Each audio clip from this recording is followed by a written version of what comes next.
January the 12th, 2018, got a diagnosis yesterday that I feel is bringing us to about as close to rock bottom as we're gonna be.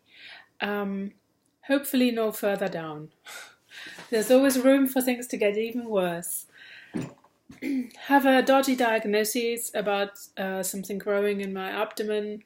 It's quite big, and there are multiple other things growing, and could be benign, might not be. The symptoms I've had for so long, and it's tricky because the symptoms are virtually identical for benign and for cancerous. And I don't know, but I have a really bad worry that it might be bad. So I'm making this video to remind myself, maybe, or maybe to remind you. I don't know what I'm making a video for.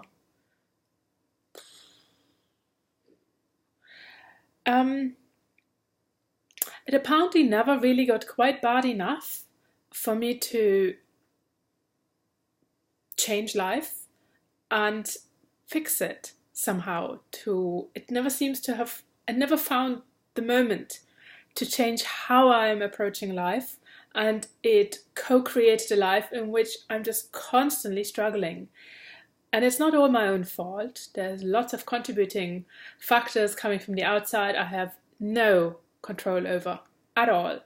But there is something that I feel like I'm not hearing the messages that life is throwing at me. There are messages that are saying, wake up, sort your shit out, do something different. Let me try be a little bit clearer. In 2007, somebody said to me, when I just asked them, how are you doing this? How are you coping? How are you having such a good time? How are you coping with so many people liking you and everybody wanting to talk to you? And how are you not tired? And so it was somebody who was only for 3 weeks in a place where I was staying for 3 months. And in those 3 weeks, he made so many friends that when he left, they had a goodbye dinner. And he ordered food from a local cafe, and it was all delivered. And there were so many people, and everyone loved this guy. And everyone, me too, he was just an incredible person. One of the most inspiring people, and I have no idea why. I cannot even tell you why. It's just that you just liked him. You met this guy, you'd like him. Like, you'd do anything with him. If he said, let's open a business together, you do it. It was the kind of person you could work with, you could live with, you could anything with. And no, I had no crush on him. It was just an amazing human, somehow. And I can't quite tell you why, or what made him so amazing. But what astonished me was that if so many people in a day wanted to talk to me, I'd be on the floor, I'd be out, I'd feel swamped, and I'd just be so defensive of my space. And I would just be exhausted. So I asked him, well, how are you doing this? Like, how are you coping? And how are you not exhausted? And he said, well, I'd like to talk more with you, but I don't really have time. But one thing I can tell you is, and now I don't exactly remember the absolute exact word for word sentence, and it sounds so bloody basic, so already trodden to death in like memes and shit, but he said something along the lines of to live your life with love and not fear. That's it. And it made all the sense in the world when he said it. I've tried so freaking hard to live my life with love, not fear, ever since. And I forget, and then I remember, and then I try again, and then I forget. Fucking hell! Sorry for the swearing, but everything I do is about fear. Everything. I can't let go of stuff. I have old diaries I can let go of because I might forget my old memories, and that would be what, terrible? I don't know. I need stuff. I'm holding on to the past in forms of objects, but the very same objects are preventing me from moving into the present, never mind the future. And I can't find this button that'll let go of stuff. Or I don't know, it's like I'm doing this to my own life. And I don't understand how not to do it. And then 2 years ago, I was so exhausted. We've had such a flipping hard life the last few years. It's just been just surviving. It's been so hard. And the one thing I have in my life is I am loved by my partner, by Jason. That I have. And I love him. So that we have. But everything else that could possibly go wrong seems to be going wrong. We've been so hard trying and slipping more and more, and every year we try and we slip further down, and we're so close to being homeless all the time. And then England, sorry, this is a huge mess of stuff, but then England decided to vote to leave the EU. I'm German, right? And I live in England. Well, I did. I kind of still have I don't even know where I live anymore. Anyway, my stuff's still there. I'm subletting my apartment, that kind of thing. And so I'm German. I'm in England. My partner's American. At the moment, I have a right to have him with me because I'm German and Europeans get rights and British people don't get rights. They just get permissions. And then the British people vote their rights away. So they're leaving the EU, and all my stuff's there, and we had finally decided that we're gonna maybe not do America because it's just too hard, and we'll stay in England for a bit and settle our souls and feel a bit better, and then England votes to leave the EU, and so I'm back in America, and I'm trying to survive here, and I'm constantly sick. I'm always sick. For years now, I'm always sick, or I'm in pain, or I'm sick. And I'm thinking, it's just a stress. I'm just a stress ball. I should just not be a stress ball. That's all. I just have to be nice to myself, and everything will be fine. And everything will be great once we settle somewhere. And once something happens and something works out, and all the hard work we're putting in, and something works, then I can relax. And then maybe it'll take a year or so, but then my health will be back to normal. No. Backtrack 2 years ago, before the stupid Brexit vote. Exactly the same amount of stress as now. And I ended up getting this infection in my back that had to be operated. I had to be rushed to hospital within 90 minutes. And then I had to be in a hospital emergency section and wait there for a surgery in the same day or something like that, in the middle of the night. And I had to take this infection out because it was too late to treat it, because I'd left it that long, because I don't look after myself, because I think that I'm just stressed, and all I need to do is sleep and then it'll be better. No, it wasn't. So I thought that would be my wake-up call, right? I was like, okay, I can't be like that. We can't live like this. We need to change something. This is not good. Okay, let's change this. Let's be different. I don't know, try harder to not try so hard and still everything gets better. I don't know. I have no idea. I thought it might be easier for me to let go of stuff after that, because I thought anything could happen. General anesthetic, they know what they're doing, but once in a while somebody dies. Yeah. No, my house is still full of stuff in England. And I'm in America, semi-homeless, constantly. I mean it. Like, I'm not kidding. This is not my home. This is somebody else's home. I mean, we're here for 4 weeks, and then we have to go. We don't know where, and we have no money. Oh, and then this year happens. So 2018 comes round. We've already moved 3 times. I'm not kidding. It's the 12th of January. We've moved 3 times already.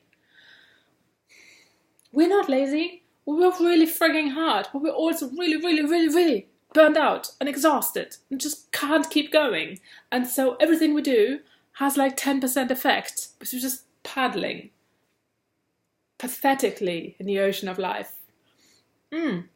So finally, I got into so much pain last year, so often, like it's been going on for years, and I'm just like, oh yeah, stress. Okay. So somebody tells me that I better get my ass down to Planned Parenthood, because I thought I didn't have healthcare in America, and that they give free healthcare in an emergency, like if you, or something like that, right? So somebody who used to work for Planned Parenthood. So I'm like, yeah, okay, I'll do it sometime. Another pain attack. So Jason grabs me, puts me in a car, drops me off at Planned Parenthood. He was going to come in with me, but he had something else to do, and I really didn't see the point of him sitting there, and he was super exhausted. So the sooner he can get his other things done, the sooner he can rest. We both need it. So I'm sitting there at Planned Parenthood in friggin' pain, and then they're super nice to me, and they can't do anything for me at all because it's chronic. It's been going on for years. But they told me I qualify for free healthcare and that I can't be charged because I'm too poor to be charged. And I'm like, yay. Well, I suppose there's something to be happy about.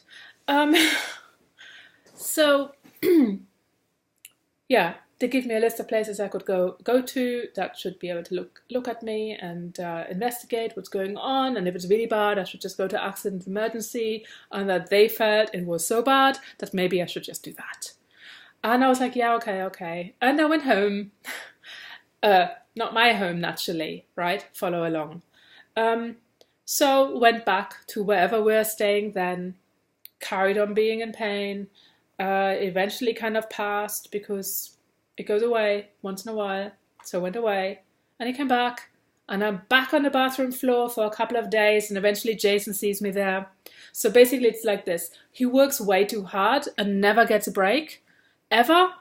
And so when I have pain attacks, they're typically in the middle of the night. And so I go to the bathroom, close the door behind me, and lie on the floor like a dying whale. A very noisy dying whale. So I'm writhing around on the floor, and in between kind of drag myself into the bathtub and then back on the floor and back on the bathtub, right? And I'm just in so much pain. My hands start doing this, and I'm just like, right? I mean, have you ever been in so much pain that you cannot control your body movements? Because you're just in that much pain. That much pain. Yeah. Days of it. Exhausting days of it. So Jason finds me there one morning, and he just goes, I'm just calling the doctor now. So calls doctor, they make an appointment, and by the time the appointment comes, like they were asking if I wanted to come in right there and then, and I was like, there's no way I can even get into the car. At that point I was still trying. Anyway, so we make an appointment for some days later when I was suspecting the pain would be gone. It was gone. We went to the doctor. Doctor heard how long my pains had already been going on, / how many years, and went, oh God, okay, well that's not normal. And I'm like, oh, it could just be stress, right? No. So, got an ultrasound, waited a few weeks for ultrasound, got all kinds of blood tests in the meantime, all the blood tests totally fine. And I'm like, why am I always sick? Like, because I'm also always sick. The doctor's like, let's try vitamin D3 or vitamin D, I think. So I'm still getting tested for vitamin D. And in the meantime, I continue going, why am I always sick? Why am I always sick? No idea. Go home. Have the ultrasound. Naturally, I have the ultrasound the same few days when my pain is like really going for it. So pain starts going. I'm like writhing around, as you do when you're in that much pain. And the day that the ultrasound was, it's like I could hardly walk. Like, I don't know if you've ever had pelvic pain, but you don't walk straight. Like, you're kind of walking in that shape. So I was walking in that shape, and in between having to crouch on the floor. Sitting in a car was like horrendously painful. Right. How's the ultrasound? Do you know what they didn't tell you? When they book you the ultrasound, they're going to stick this into your vagina. And then do that motion around the ultrasound, like with it's basically an ultrasound wand type thing. And I just keep going round, and I keep going over the painful bit, and I go over the painful bit again and again and again and again. 70 minutes. Yep. And I lay there crying in pain, like periodically biting my hand so that I'm not moving. Literally, I'm not exaggerating. I swear so hard I'm not exaggerating. I was so hoping I'm just a hypochondriac and just making this up. But no. Because I got a partial diagnosis from this. So I'm like this, biting my hand and thinking, okay, and I'm picturing my friends. I've got a couple of female friends who live in places like India, Cambodia, Thailand. I think that's the only countries I have female friends in that I recall right now, who may or may not have access to this kind of healthcare. My friend in Cambodia probably doesn't, but then on the flip side, she's earning relatively well, so she would probably, maybe, I hope, be able to take herself to Bangkok or to Phnom Penh, Thailand's capital and Cambodia's capital, to hopefully access a service like this. So I'm lying there thinking, thank all my lucky stars, I can have this. Blast, it hurts, but thank heavens, I can have it. So, the technician is like completely unresponsive towards me, but then 3 times she made little sounds like, got it, that kind of sound. And it's like, ooh, that sound. I'm like, okay, great. There's definitely something there. That's not nothing. That's something. Okay. Wait another week, get my results from the doctor. Hang on. In between, I got pain so bad, I'm crouching on the floor. I can't fully crouch down because it's too painful. I can't even get there. I can't stand up. Too painful. My arms are shaking while I'm trying to hold myself up like some kind of malnourished puppy. And I can't pee. Nothing comes out. So I'm just like, I know there's stuff in there and it needs to come out. It's morning, I haven't peed all night. What's going on? And it was just like this one clump of like something in my entire region below the navel. Like that. So Jason, I'm half falling into the bedroom through the door. Like I wasn't really high up. I was like this high up. Managing to open the door. I'm like on the floor. And Jason's like, oh my God, what's up? I'm like, And he's like, okay, I'm calling the doctor. I'm calling the emergency room. So we tried everything. Eventually, I was so lucky. My doctor was working on a Saturday. Thank you, doc. So we found my doctor, who was that day working at a different clinic, as part of the same kind of healthcare sort of group, I think you call it. Went to see my doctor, by which time the pain had the entire weirdness had kind of ebbed off and I had peed by then. And I thought, okay, well, at least it's not appendicitis. My mother has been driving me crazy with like going, it's appendicitis. You've got to go. You've got to get it taken out. I'm like, it's not appendicitis. So my doctor said, it's not appendicitis. That's fine. Yeah, where were we? Right. So I go home, knowing I'm not at least immediately dying. Get my ultrasound results a few days later, and it's a whole feast of aliens growing in me. So I have an abnexal mass that's like this big. One moment. And got multiple fibroids. And they all have different names and they all do different things. And I'll tell you more about this another time. I'm freaked out as hell. Ciao.